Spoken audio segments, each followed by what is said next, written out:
Hi guys, welcome back to another video.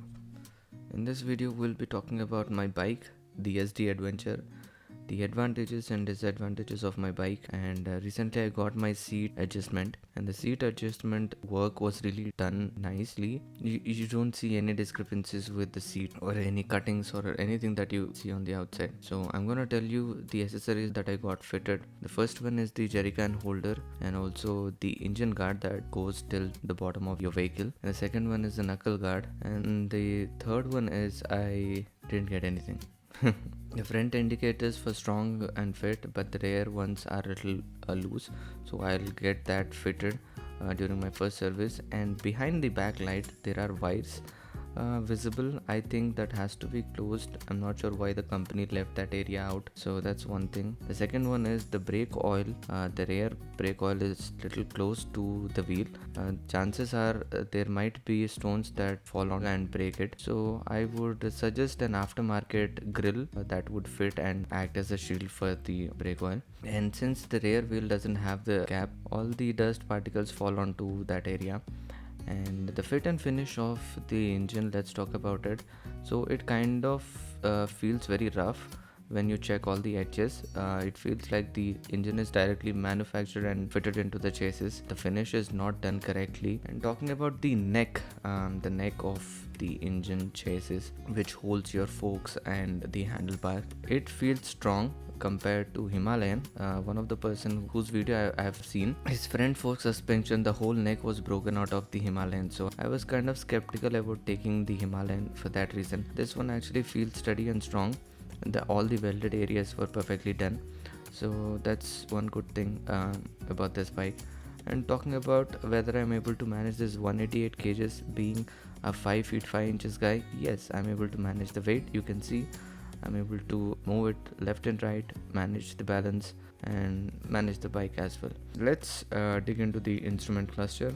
One of the best reasons I took the bike is this adventure bike has the instrument cluster, like the LCD screen, where you find all the features like the side stand, which mode your bike is in, road, rain, off-road, and you see the digital speedometer, and then when you click on M, it checks you through odometer reading, trip A, trip B, and the average mileage that your bike is giving. And also you find certain indicators on top of your screen, bike fuel, and you get the indicators on top. You get the coolant check, you get the engine issue check, and all these indicators on top. That pretty much explains all these things. Talking about the navigation system, the SD logo where you have seen, there you have the navigation system which you can connect through the application. Talking about the spoke wheels, you have spoke wheels with this vehicle because it is an adventure bike, and spoke wheels are kind of strong when it comes to off-roading. They manage the balance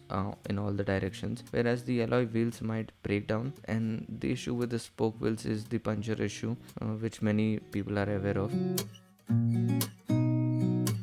The disadvantage of the vehicle is the heat is dissipated from that oil cooled to directly on the right foot peg, which I think is the major disadvantage and issue with the bike.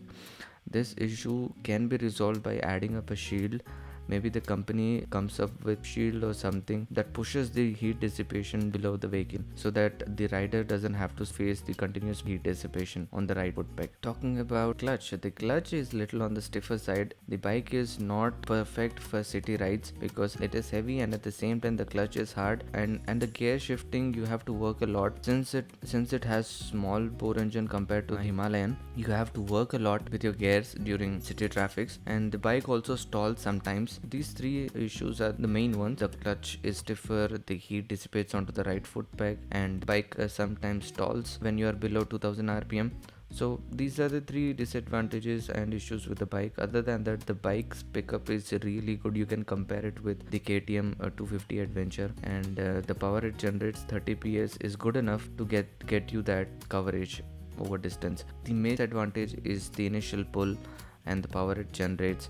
and it can go up to 140 km per hour very easily. Up to 120 kilometers per hour you can easily cruise. Above that it will go in a linear way till 140. That's one best thing about this bike. The vibrations, I don't think there are much vibrations. There are manageable vibrations with the bike, which any rider can manage it. That's basically it for the video, guys. I hope you like it. Subscribe to my channel. I'll keep on posting more videos about my bike and share the ownership experience.